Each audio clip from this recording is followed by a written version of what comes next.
is.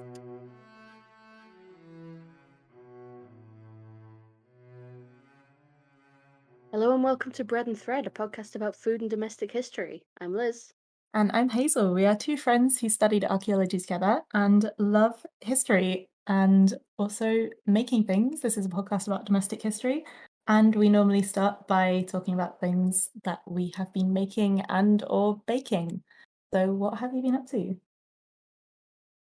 I started a new cross-stitch project. Cool. It's quite big.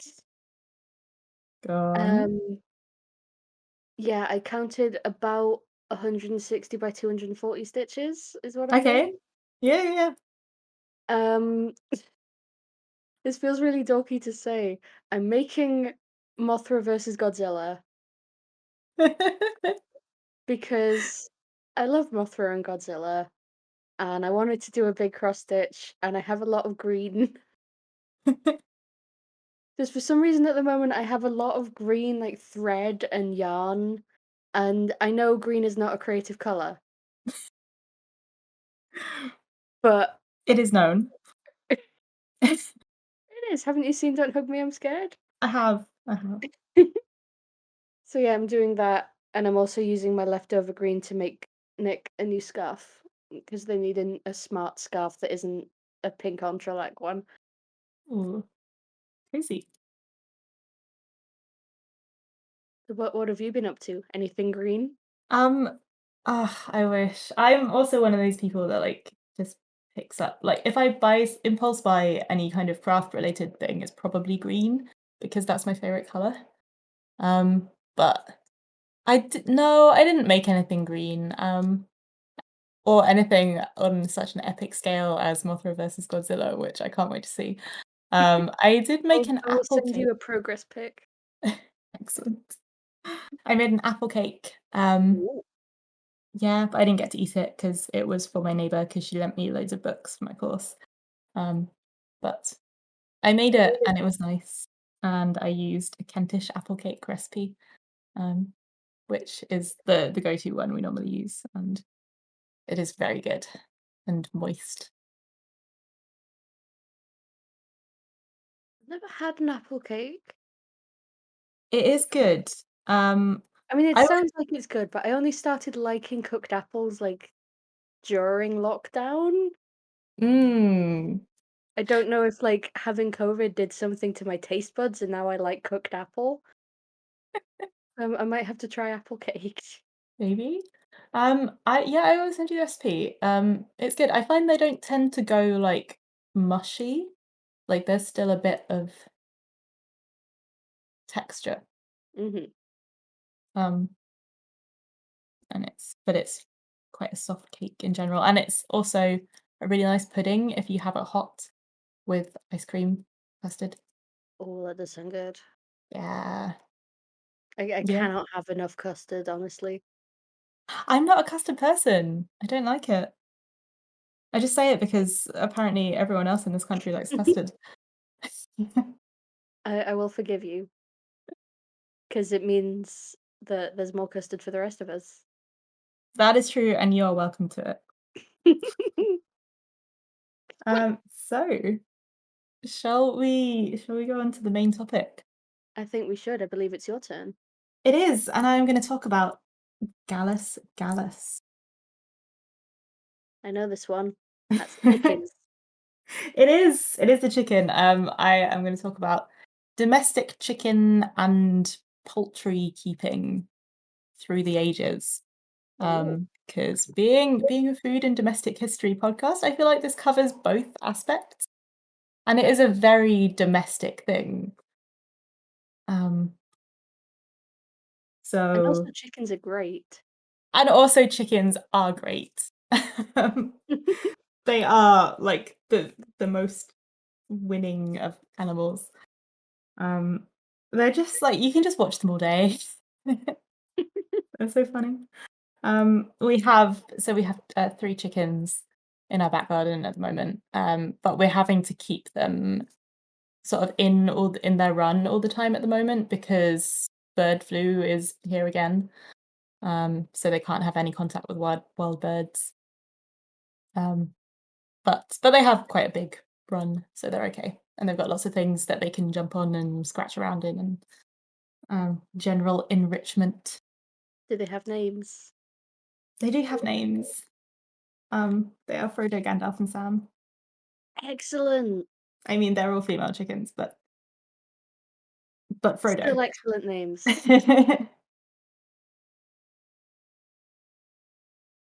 Yeah, one of them has like a white ring of feathers around its neck, so that one's Gandalf because it's wearing a cloak. But they are extremely nervous chickens. I've started like getting them to like be a bit less nervous because I normally take some if I'm like feeding them or collecting eggs or anything, I normally just take some weeds or something in because they like to like peck at the foliage and stuff. Um, so now instead of just running away, when I come close to the run and they can see I've got something, they'll like come up. And then when I go into the run, they'll run away. And then when I put the food down, they'll come back. So we're making progress. Um, so yeah, as you can see, chicken keeping, sort of domestic chicken keeping remains very, very popular to this day. And throughout history, it's been really, really common just to have chickens at home pretty much everywhere. Depending on what period and where you are, as I will explain, not everyone has chickens to start with. But because they will basically eat anything, so you can feed them on all of your household scraps and they'll just like forage around. So they're quite like low cost to keep and they Yeah, lay that eggs. sounds quite handy. Yeah, and you can also eat them if you want to. So yeah, they're pretty handy to have around. And fairly sort of low intensive time to take care of. Mhm. Um, so the progenitor, the ancestor of the modern domestic chicken, The chicken. as you could call it, is Gallus gallus, the red jungle fowl native to Southeast Asia. So I'm dipping a little bit into the domestication module that we did for this. So as part of our archaeology degree, Liz and I took a class on the domestication of plants and animals, and it was very interesting. Um, so One of the my favorites, chicken, honestly. sorry. It was one of my favorites, honestly. Yeah, yeah, it was cool. I wrote a whole essay on cannabis. It was great. But which is also one of the oldest domesticated plants. But anyway, that is not the topic of this episode. Um, Gallus gallus, being the ancestor of all chickens, not the only progenitor. It's thought that it also crossbred with other types of wild birds, other types of jungle fowl. But the common ancestor of pretty much every like modern chicken breed is thought to be the red jungle fowl. And there is controversy in the chicken fandom Okay. about when and where the red jungle fowl was domesticated. Um, so everyone's going with sometime in prehistory. It's thought to be one of the earliest So vague. domesticated animals. Gone. This is so vague. Some point before we started writing things down, there was chicken. I mean, yeah, yeah, yeah. I'm gonna give you some dates in a minute, but yeah, everyone just agrees it was prehistory and leaves it at that, which I think is probably what it will come down to in the end, to be honest. I mean, it's like the hunt for the world's oldest banana. It's just like, oh, this one's a little bit older. Like, yeah, it's pretty old. I know, and then like a couple of decades later, someone finds one that is like marginally older, and everyone's like, "Ooh." So there's like a few options as to when the chicken was domesticated, but it's thought to be one of the oldest domesticated birds, well, animals in general. along with ducks and geese, which are also part of domestic poultry keeping. And they are thought to be domesticated through the commensal pathway of domestication, which is when animals are just kind of hanging around and they notice there's food where the people are. Um, they sort of come and get some of the food, and nothing bad happens, so they kind of just keep coming back, and then eventually domestication happens, The because cat route. yeah, so people notice this is happening and are like, oh, maybe we'll put some food out for the animals so they come back again and we can eat them. Um, but yeah, gradually people start breeding and then domestication happens. And so there's a few theories for when this took place. There's a possible domestication event in Thailand, um, possibly ancient China as well, and also the Indus Valley in Mohenjo-daro. And there is actually a fantastic article that I found about this by a Japanese professor called Masaki Eda, who apparently spent a lot of time studying on this. And they were looking at several um, ideas around this. Um, so the sites in China where they'd found what were thought to be chicken bones dating back to about 10,000 years ago.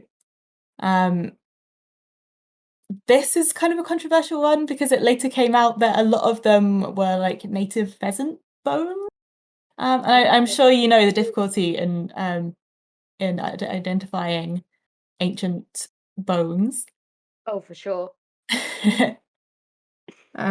Being your particular thing. I mean Um, that was my dissertation. so they were looking at like morphological differences that occur during domestication, trying to work out, Mhm. what sites were these found at? Is this evidence for domestication? So there's one in China potentially. There is a lot of evidence for like early chickens as we know them in ancient China. Um,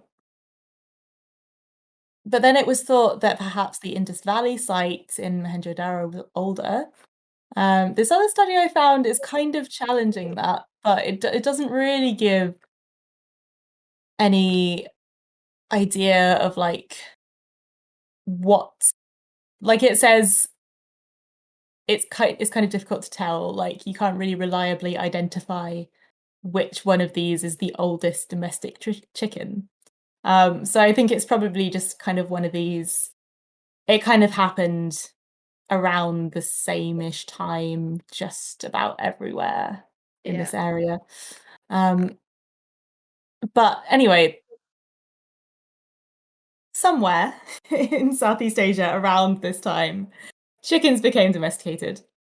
And from Hey. there, it's thought that they kind of spread through through Middle Asia and then through into Africa and Europe in around the 8th century BC, potentially. And it seems like they kind of took hold fairly early and pretty quickly. Mhm. And then from there, kind of spread around the world. There's evidence in the Viking sagas where it says that when the Vikings colonized Iceland in the 10th century, they took chickens with them. There's evidence that during the Polynesian colonization age, they took chickens with them. I guess So, it's a good it's a good colonizing animal, I feel like, yeah. because it's small, it produces food like on the way rather than just when you kill it. Mhm.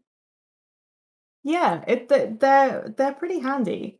And it's thought that at the beginning of domestication, they weren't really kept for their eggs. They were more like kept for meat because the red jungle fowl doesn't lay many eggs, and early chicken breeds didn't really lay that many eggs, and Oh, none at all in winter. because chickens are affected by the loss of daylight in winter, and so they lay less to no eggs. Are you telling me that chickens have seasonal affective disorder? No, that's not what I'm telling you, but you can say it like that Okay. if you want. I got very concerned for a moment. They seem all right, but they just like don't have the energy to lay eggs. Okay. I don't know. I mean, I've never asked a chicken if it feels sad in the winter. Um, I would feel very bad if that was the case, and I would probably bring them inside and try and hug them, and they would not like that. Um, but Never yeah, know so until you try. so the like egg laying output of chickens is something that's developed over the years. But certainly by the medieval period, as you can tell by a lot of recipes from the time, they use eggs. Mhm. Um, so they're being kept for their eggs later on. Um, and speaking of the medieval period, they're quite chickens have end up having quite a personality, you know. They can be quite symbolic of certain things. Obviously, cockfighting is a big deal. Mm. Um, and the medieval period being like a very thrifty one as well. Lots of like peasant families would obviously keep chickens, or keep other animals as well. But chickens are one of the cheapest ones to keep. And so lots of people would have just like a few chickens. They were kind of seen as like the women's area to take care of, um, was the poultry. And there are various different kinds. So you just need the one cockerel really because they fight. But you've probably heard of capons. I have, I've eaten them. Oh, really? I have not. How was it? Um, a little bit more flavorful than a regular chicken, but not Mhm. as full on as like your sort of ducks and geese. Hmm. It's just like Okay. a meatier chicken. Okay. So yeah, capons are the castrated male chickens, um, which obviously the people back in the day are not going to just get rid of a male chicken because you don't waste things. Mm. So that was kind of a way you could keep them without having cocks fighting all the time. So yeah, you have hens, you have capons, and you have cocks, and you have pullets, which are the young, like sort of pre-laying animals. Um, and I wanted to talk a little bit quickly about the Chanticleer story. I don't think I know this. So it's most famous for being the Nun's Priest's Tale in Chaucer's Canterbury Tales. But it is actually kind of an older story. It comes from a series of tales in Old French about Renard the fox, who is Okay. this character in European folklore. He's like the classic wily fox, and he's kind of it's kind of a lot of underdog stories. And in fact, the English version is like Reynard, which is Sussex dialect for a fox. And Fox the it, fox. yeah, Fox the Fox, or Master Reynard, or which yeah, in some of the rural areas still gets used, which is nice. Um, so that made its way into like English dialect as well. And so the Tale of Chanticleer. I'll try not to go on too much, but basically, there's like an old peasant woman, and she lives with her two daughters. They're not very well off, but they have this little flock of chickens that they keep in their cottage. And the cockerel is like a really, really beautiful, very foppish cockerel. He's very proud of his beauty, and he has like his many wives that he presides over, and he has his favourite wife, who's called Pertelotte, and his name is Chanticleer. And Chanticleer is a bit of an empty-headed bird.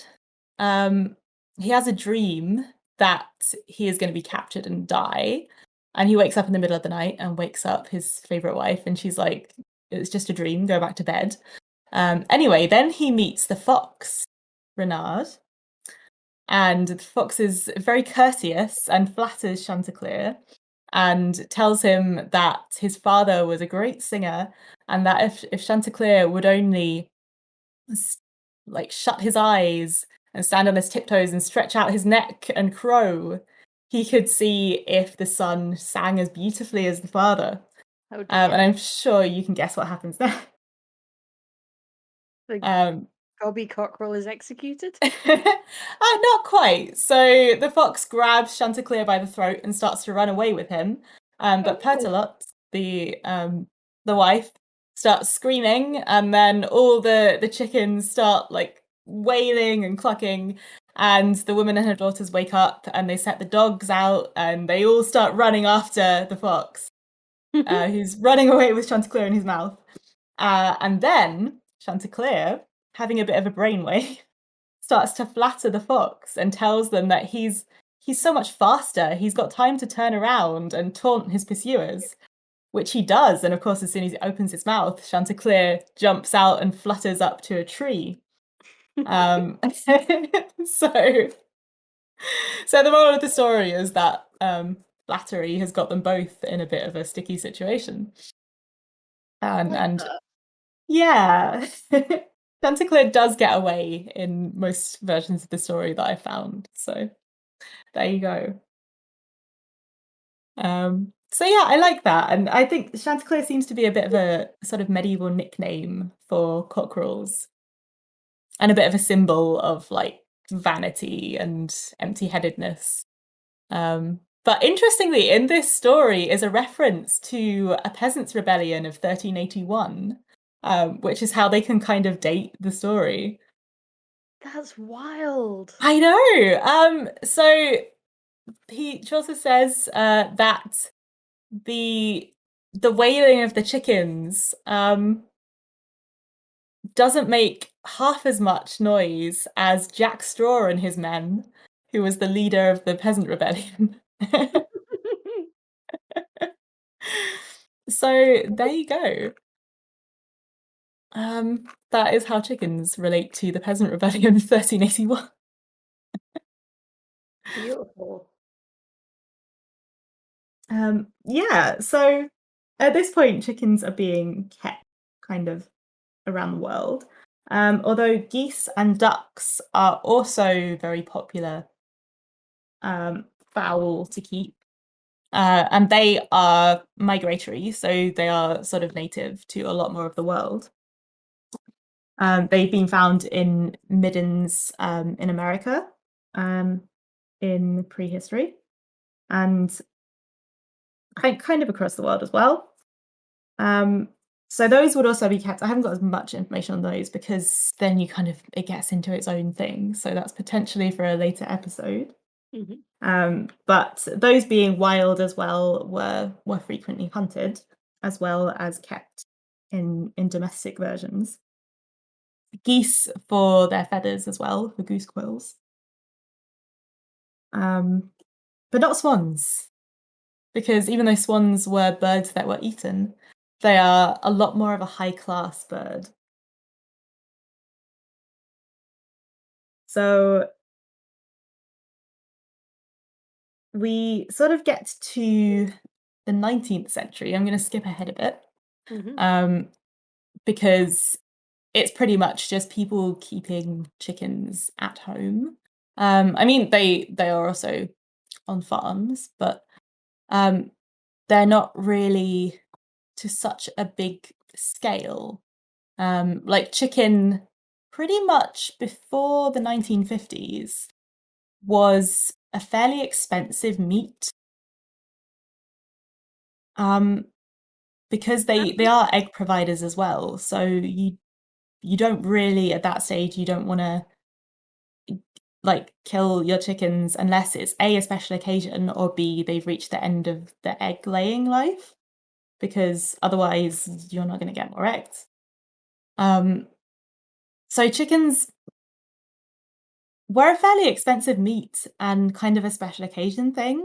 until quite recently. Like my parents remember um, when they were young in the 1960s, like chicken being, well, I don't know about my dad, but my mum who lived in a rural area, like chicken was like that was what you had at Christmas um, or on a special occasion. Um, so sorry, I've lost my train of thought here. Oh yeah, was it 19th century? Um, there was a bit of an explosion in breeds of chicken because at this point, and this has been going on through like the 18th century as well, um, you get rich people having poultry as well. And actually, there's a bit in Pride and Prejudice where they talk about Charlotte Lucas being compensated for her marriage to Mr. Collins by enjoying her nice house and her poultry and everything that comes with it. Um, Ah, so you get yes, rich we're in the people. sort of the original cottagecore movement at this sort of time, aren't we? Yeah, so you get much like you get a lot of variety in vegetables and roses and stuff being developed.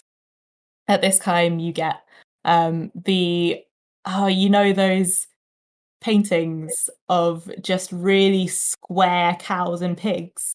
Oh, yeah. Love those. They're great. So yeah, you get kind of a lot of different breeds emerging in the 19th century because you can if you create a new breed of something you can have it named after you or after where you live. So lots of rich people had gardeners, or if it was like a gentleman farmer they had like managers who would develop new breeds, and like show farming as well was a thing at this point. So like chickens would be competitive and like you get pure breeds and that sort of thing coming out. Um, and this is kind of before they were being developed for industrial purposes. So there's a lot of variety. And there's a lot of breeds that have sort of crossover value. So like they're not just for laying eggs, or they're not just meant to be like for meat, but they're good for both because that's what you want when you're doing cottage stuff. Um, but you also get a lot of fancy breeds. And I am gonna have so much fun putting pictures on the Twitter for this one because there are so many fancy breed of chicken. There are some Um, wild looking chickens out there. It's great. It's great. And a lot of them do date from the 19th century because the Victorians were wild about this kind of thing. When the Victorians did something, they did it. Absolutely. It's the um, one good thing I'll say about them. I mean, I love a bantam. Um, there are quite a lot of really beautiful breeds that were sort of crossbred with Asian domestic chickens. Like I think silkies are. Um, Oh yeah, you get them in China a lot, don't you, silkies? yeah, yeah. So, oh, okay, no, they're not actually a crossbreed. They are actually an Asian breed. Cool. Um, yeah.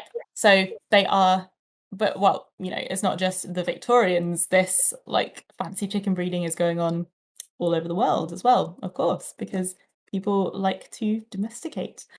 Um, yeah, silkies are so lovely. They're so fluffy. Oh, I'm just looking at pictures of silkies now. Sorry, I am getting rather off topic. There will Um, be pictures of chickens on the Twitter. there will be indeed. Watch that space. But silkies are quite popular as a fancy breed in the West, but people don't tend to like to eat them because they have dark meat, and we're not used to that for chicken. Don't they have Whereas black skin as well?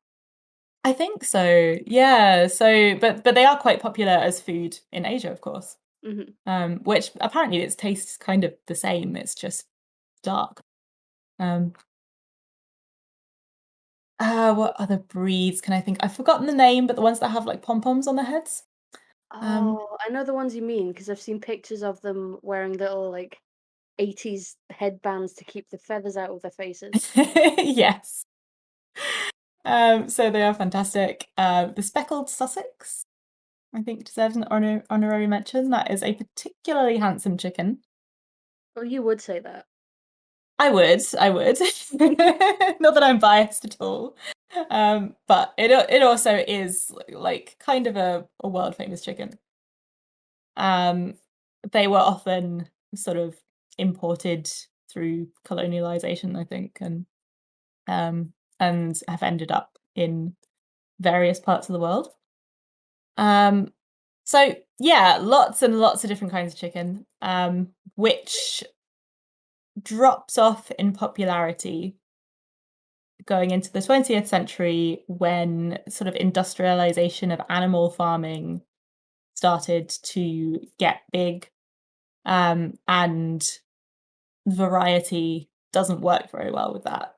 They want sort of a few breeds that lend themselves well to this kind of industrial like farming. Yeah, you want the sort of the high output ones.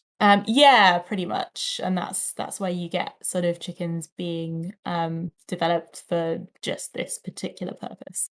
And so a lot of the funny fancy breeds were kind of almost lost, but they are kind of coming back now as a big thing. Like people are very into their pedigree chickens, um, which I love. Good for them. If you've ever been to a country show and gone to the chicken show like tent, it is amazing. Oh, I've never been to a country show. I will take you to a country show. That is a promise. Yes. There is also like sheep competitions, and they're great. Do you get to touch the sheep though? I don't know. It's been quite a while since I've been to one. Because I love touching sheep and feeling like the lanolin on the fluff far more than is reasonable. Ah. I just like that feeling of a nice greasy sheep. This Blake 2021. I need to make merch that just says that. We do. So yeah, I guess that's kind of a. I'm going to keep it short. I'm going to say I'll call it there. A lot of the breeds are coming back because of like backyard chicken keeping, becoming a lot more popular. And actually, in lockdown, a lot of people all over the world have got very much into this. In lots of parts of the world, people never got out of it. Um, like there, of course, are still like many places where just everyone still has chickens, Hmm. and they just wander around and do the thing that they are best suited to, which is just like hoovering up whatever they can find. Um, but yeah, I guess in the West it's not as usual to see that. Although um, our neighbours a few doors down did have chickens once, and there's like a sort of patch of grass next to the bus stop where you would occasionally see them wandering around where they'd like escaped from the garden, which was great. But I did worry about them with the road like right there. Oh, there's a grassy area near us. Hmm. Every time you go on the local like next door spotted Facebook pages, whatever, there's always someone complaining that this one specific chicken has attacked them or their child or their dog. What? There's just this menacing chicken wandering around apparently. Wow. Is it like, does it belong to somebody or is it just I there? mean, presumably,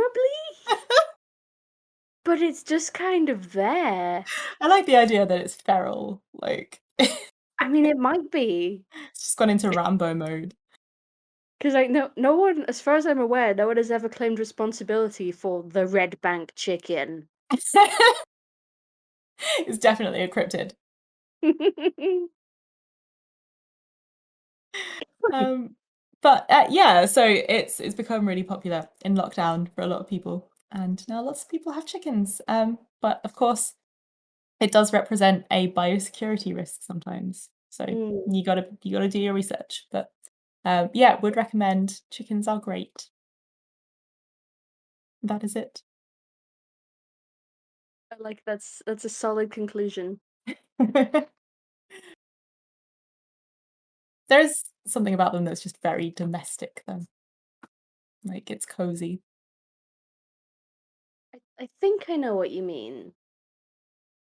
Like, there's just that association, I think, in the British psyche of chickens and like little old ladies in cottages. Yeah.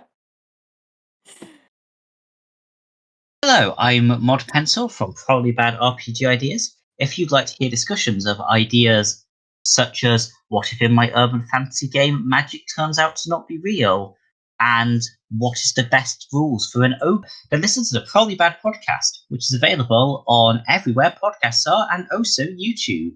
Or check out our Tumblr and Twitter. So what is our local larder today? I thought since it's starting to get colder that I would talk Mhm. about ice wine. Okay, that sounds cool. Oh, can I just add before you do that, because it's just come back to me. The reason I got onto chickens in the first place as a topic is because I was looking through jobs on the Royal College of Occupational Therapy website, just to see what's out there. And one of the jobs was a well-being through chickens manager,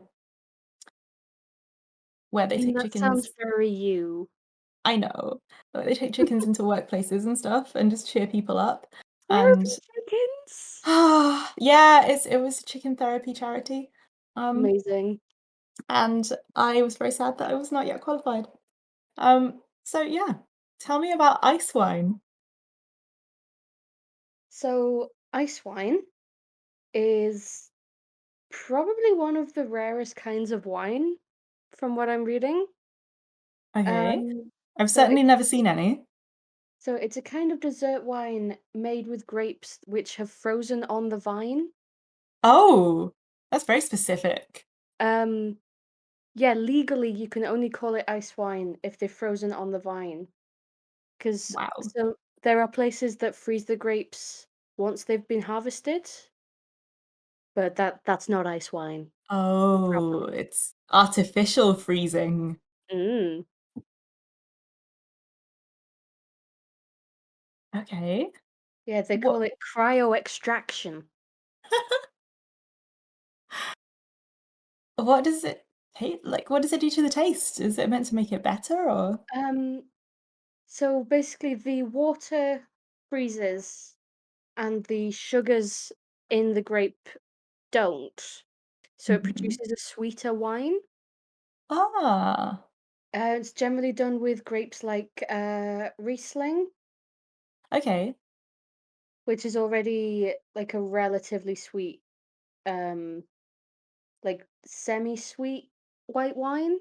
Your sort of Mhm. standard Riesling, but having it as ice wine turns it into a proper dessert wine. Oh, wow.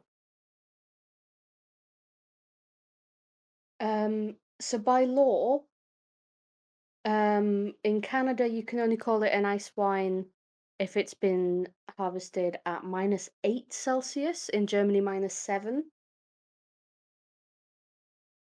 Okay. But it's risky because obviously, if you leave the grapes on the vine too long waiting for that first frost, Hmm. they're gonna rot. Yeah, because I like the ripening of grapes and the first frost are not too close. I guess it depends on the variety of grape, maybe. But yeah, like Um, it depends on geography and variety, but yeah. not generally that close to each other.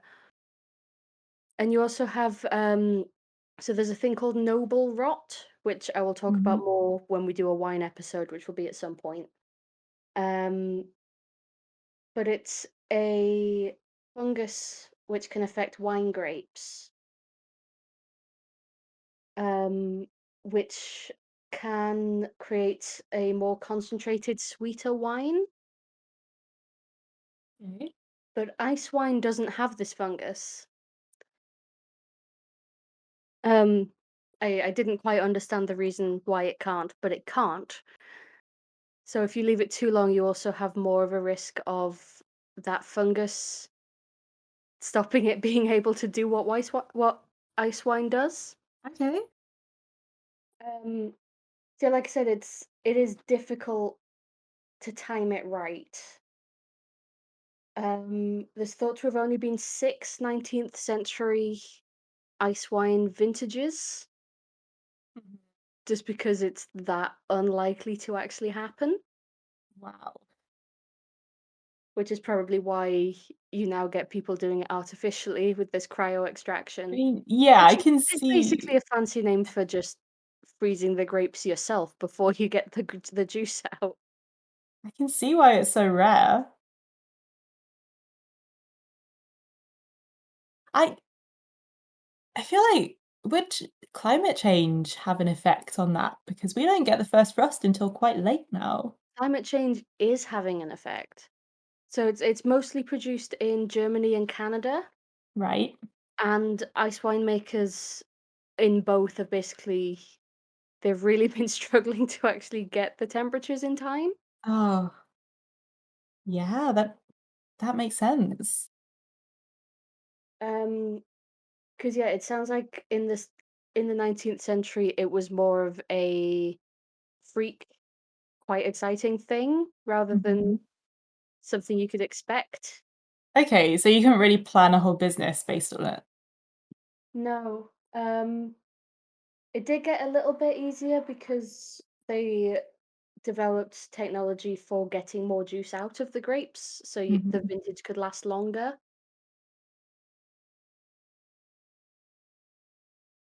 And you have places like there's wineries in Niagara in Canada which have a bit more luck than some of the more traditional farms these days.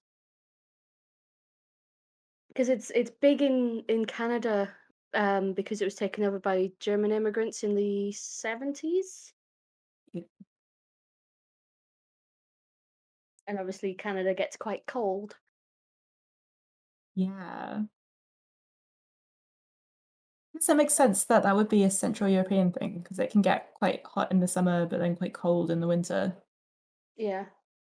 Although So there is one ice wine producer in Hokkaido in Japan. alright. Um, yeah, which it's an area of Hokkaido which has a lot of ski resorts. So obviously it gets cold. Mhm. But they they make such a small amount of their ice wine that you can only buy it from basically the local train station.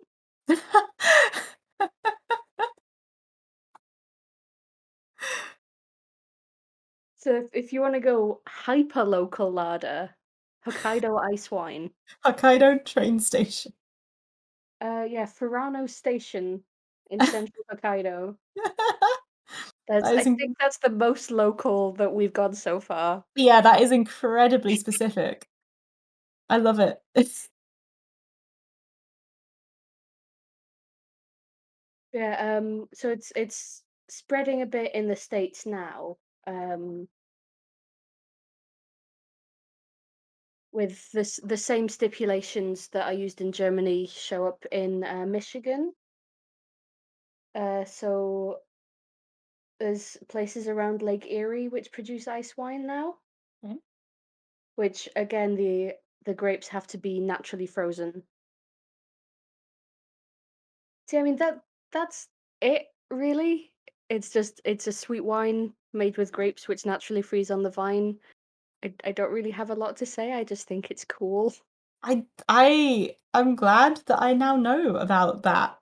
Um, it must be quite expensive.